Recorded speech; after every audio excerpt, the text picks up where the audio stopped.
So is Fareed Zakaria a first-generation Indian immigrant who went to the United States, what now, more than 40 years ago, Fareed, whose father was an Indian politician in this country? Do you feel that your vision of America as you saw it, you've been celebrated out there as one of their leading commentators on foreign policy? Do you believe that dream of America is bit by bit being shaken by Donald Trump, or do you believe this is a temporary phase and you remain confident of the US's historical role that it's played across the world? I have to believe it's a temporary phase. Look, America is a vast country. As you know, this is also true of India. You know, when people despair about India, I tell them the same thing. It's a vast country. Many people agree with you. Many people don't agree with you. The people who like Modi, you can point to, his triumphs. The people who don't, I point out, it's never gotten more than 36, 37% of the vote. The same is true in America. It's a big country with many, many different elements.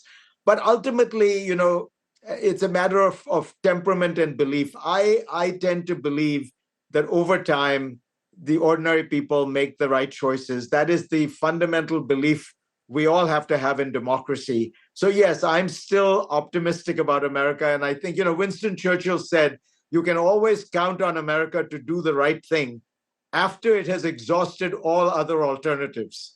I think we are right now in the exhausting all other alternatives phase of this, but we'll get to the right place.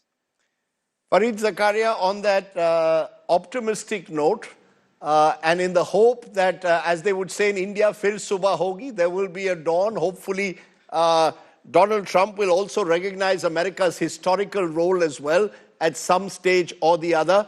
But I really appreciate you joining us on this important day. The timing couldn't have been better because Donald Trump, as I said, is making headlines, not just in the United States, but across the world. Always good to listen to you, Fareed Zakaria, and thank you very much for taking out the time. Really appreciate it. My pleasure, Rajdeep. Always a pleasure.